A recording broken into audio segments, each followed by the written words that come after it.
Laqad ja'akum rasulun min anfusikum. Jadi rasulun min anfusikum, seorang rasul yang sejenis dengan kamu.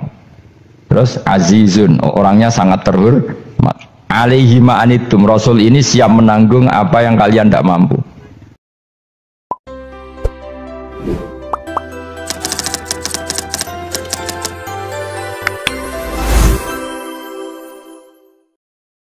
Makanya saya diantara sholawat yang senang itu sholawatnya Habib Ali Al-Habsyi yang ngarang Simtudur. Kalau beliau baca sholawat itu sholatan yattasilu biha ruhul musolli alaihi bi fayam basitu fi qalbi sirru nuri ta'alluqi bi wa hubbi wa yuktabu biha bi inayatillahi ta'ala fi hisbi. Jadi dia baca sholawat itu, ya Allah berikan sholawat kepada kekasihmu Muhammad. Dengan sholawat ini rohnya saya, musolli itu rohnya saya yang membaca sholawat, bisa sambung dengan rohnya Rasulullah. Dan setelah sambung saya terhitung sebagai orang yang mencintai Rasulullah. Dan saya berharap dari cinta itu saya tertulis sebagai umatnya. Nah, aku kan enggak mau sholawat itu mah. Saya termasuk orang yang enggak saya loh ya. Tapi ya tetap baik dibanding nganggo primbon ya satu sholawatan itu.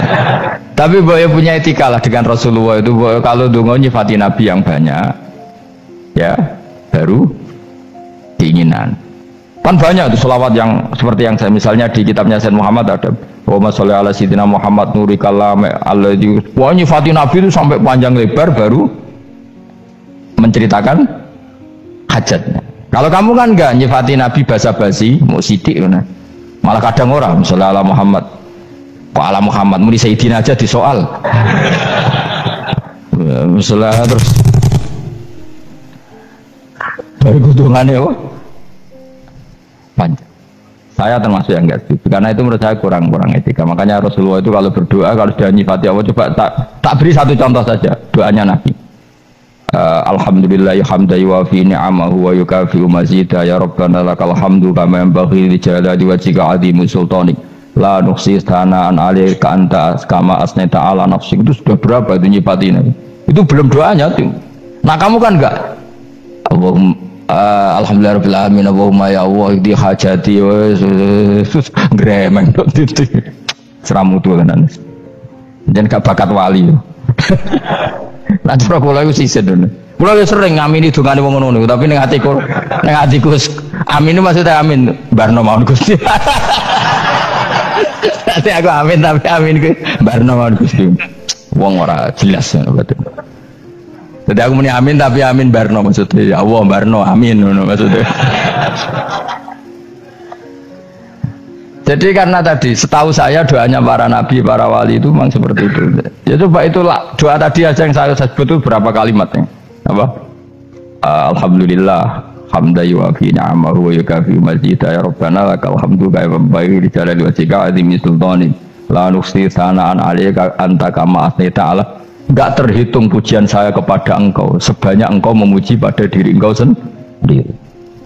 Allahumma inni a'udzu biridhoka min sakhatika fi mu'afatika min uqubatika wa bika minkal. Allahumma sholli bi haqqi jabarutika wa bi khawfika. Kan panjang sekali doanya wali-wali itu, tapi semuanya mensifati Allah. Bahkan banyak yang kemudian lupa enggak doa. Coba haji, doa haji itu coba. Labbaik Allahumma labbaik la syarika lak innal hamda wa ni'mata laka wal mulka la syarika lak wa ni'mat. Itu kan labbaik saya siap melaksanakan perintahmu ya Allah sa'dik. Engkau yang punya pujian, engkau la syarika lak lakal. Itu malah enggak ada, jarang malah ada doanya. Itu kalimatnya talbiyah semua. Allahumma antal azil akram itu sudah seperti itu. Karena tadi al mu'min yashghaluhu sana 'ala Allah min ayyakuna li nafsihi dzakiran. Mukmin sejati adalah sibuk memuja Allah sampai lupa jatah dirinya sendiri. Nah, kowe kan gak mujine Allah basa-basi, dongane tenan. Itu jadi makhluk aneh gitu. Jadi hubungan mbek pangeran itu wong aneh. Ya tapi jan ra bakat wali semono iku dadine semono iku.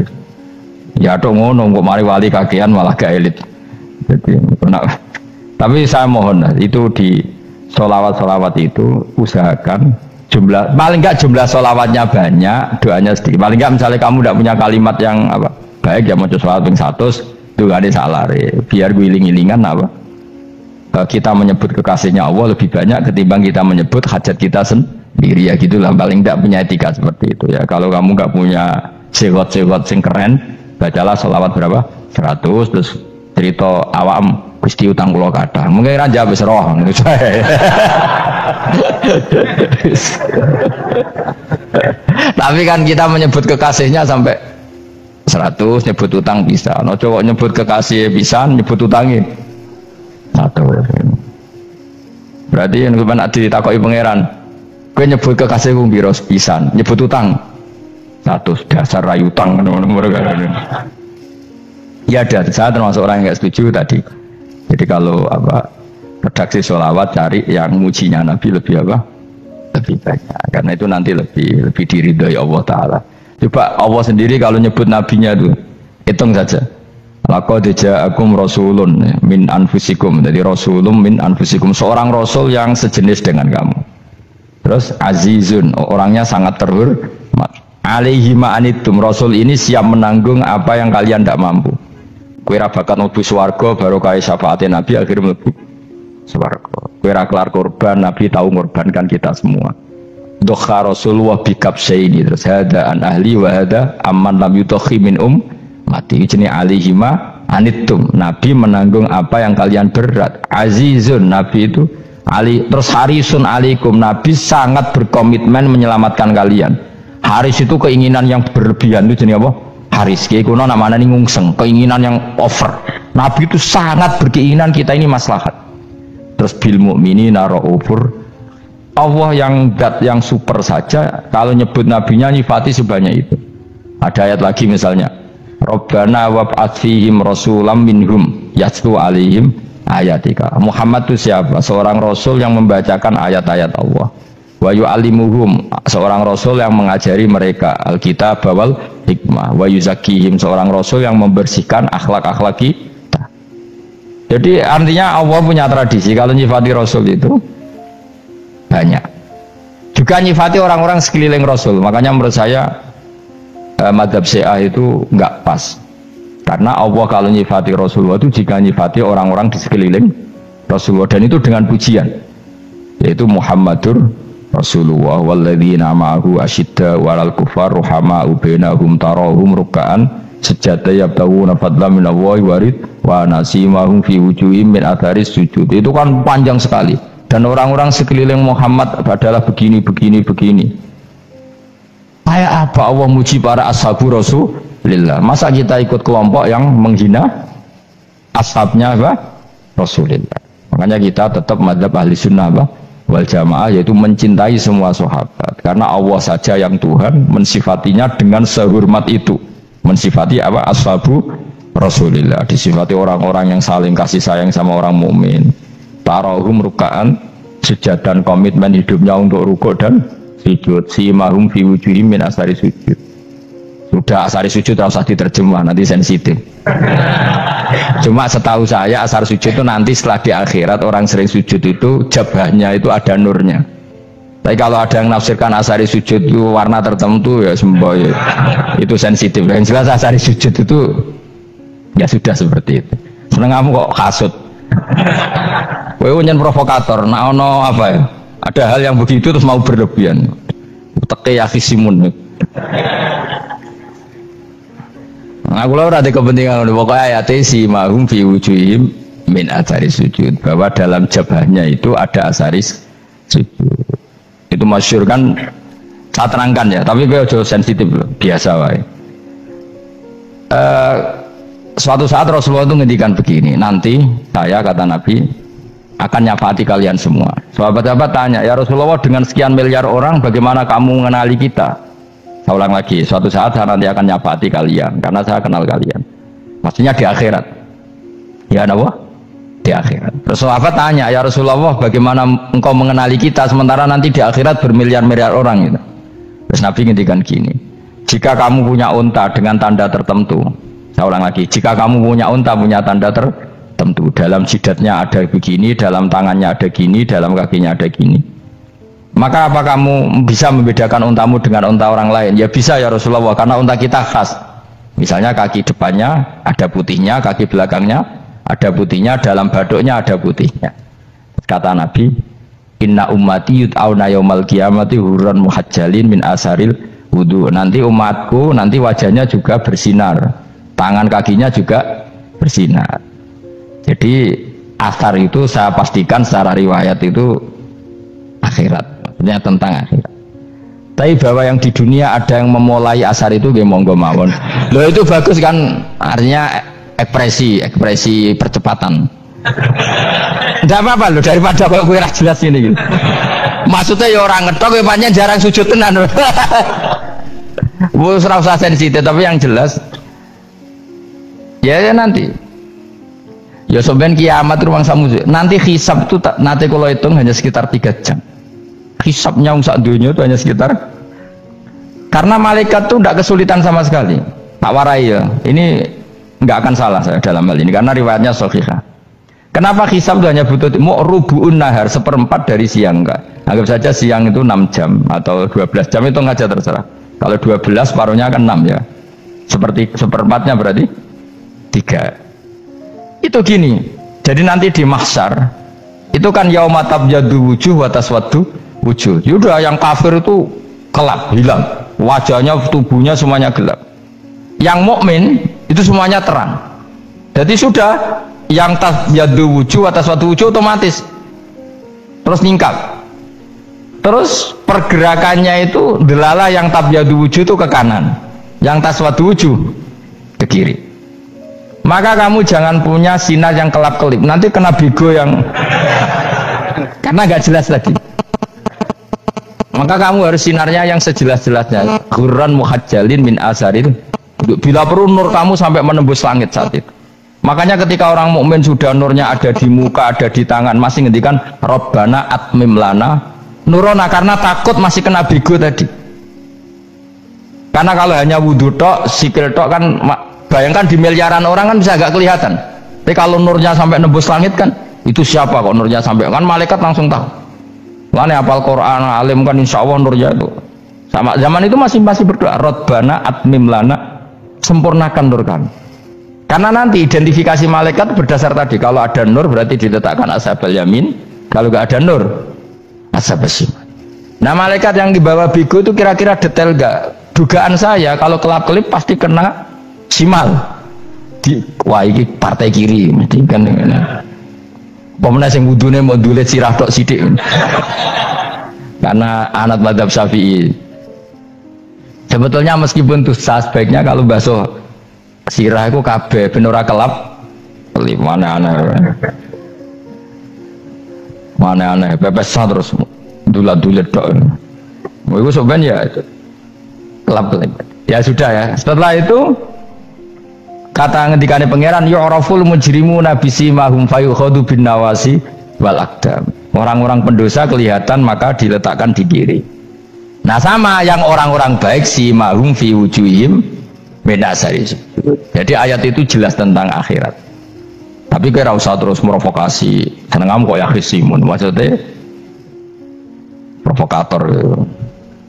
Jadi nanti yang mukmin jelas nurnya. Lah nur ini nanti dengan kadar iman kamu, perilaku kamu. Ada yang kelap-kelip, ada yang. Nah yang kelap-kelip ini orang kena bigo itu tadi.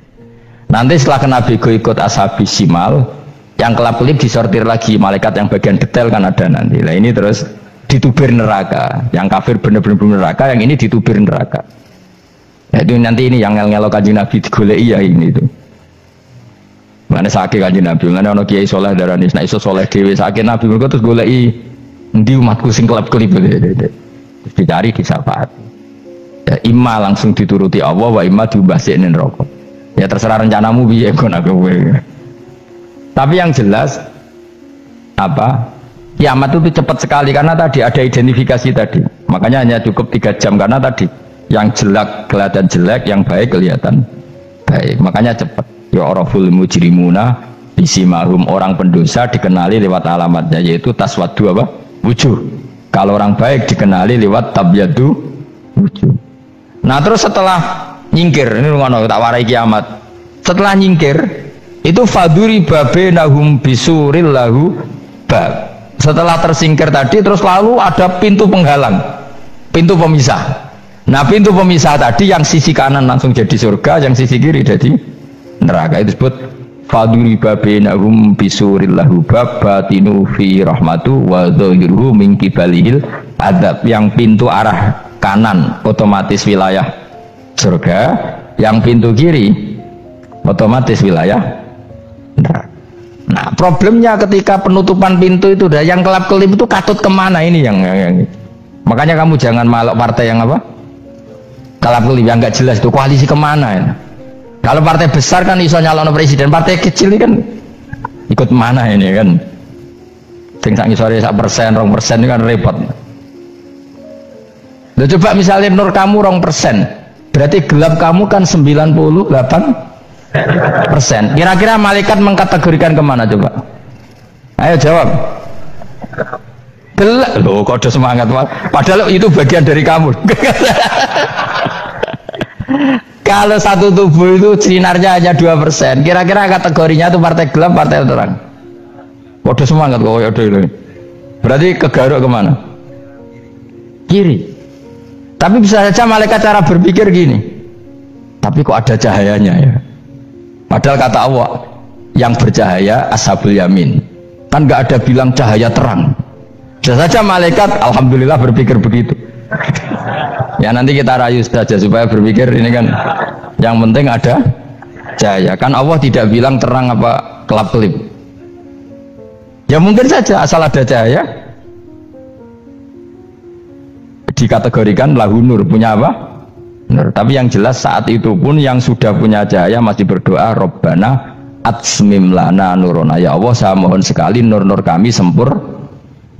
Jadi ini saya bantu teman-teman yang hafid-hafid supaya tahu maknanya ya, dan yang nggak hafid ya dengar ya. Kalau nur itu penting, makanya Nabi itu kayak apa? Nabi itu orang super itu kalau ngendikan wa maj'al min fawqi nuran wa min tahti nuran wa an yamini nuron wa ansimali nuron, sampai terakhir Nabi masih mendoa untuk dirinya waj'ali nuron, dan semua tubuh saya jadi nur. Saya Nabi sudah gitu kan, ya Allah jadikan sisi depanku nur, belakang kami nur, kanan nur, kiri nur, terakhir itu apa? Waj'alni nuron, dan doa semoga semua tubuh saya jadi nur. Itu termasuk doa yang sering saya baca karena saya takut kelap-kelip tadi. Ini bahaya ini kalau malaikat.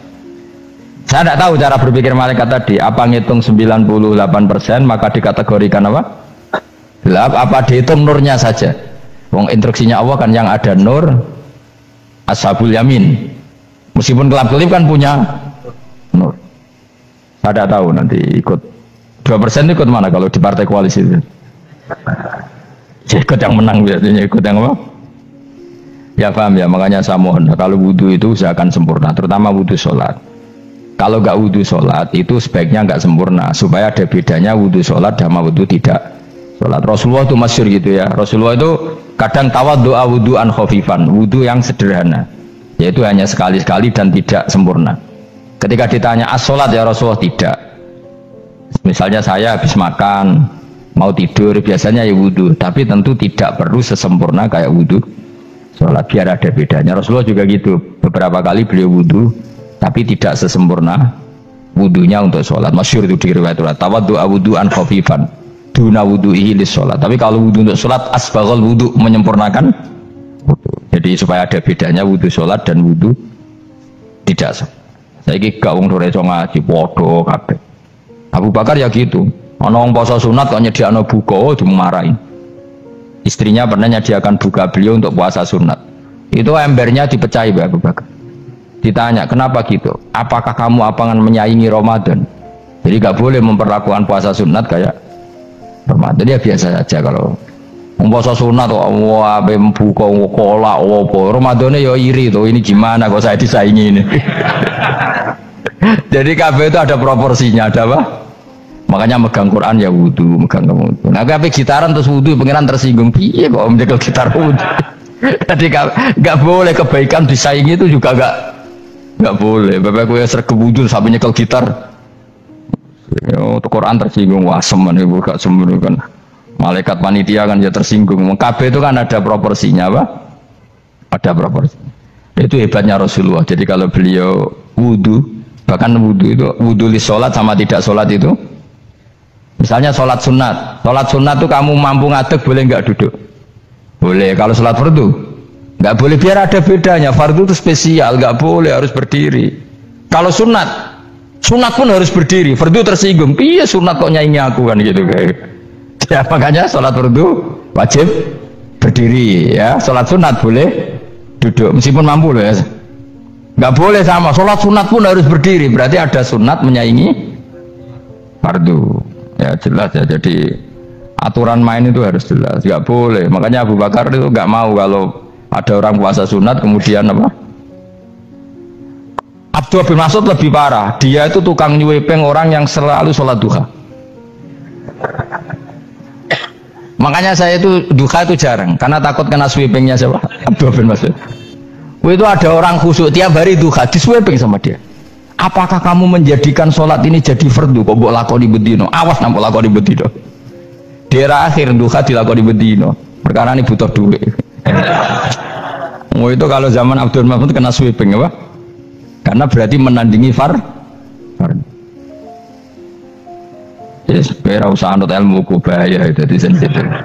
Cuma ini kan ilmu tetap tak utarakan. Biar kamu tahu, nggak boleh fardu disaingi itu nggak. Coba kan banyak ketentuannya tadi. Contoh paling gampang itu apa?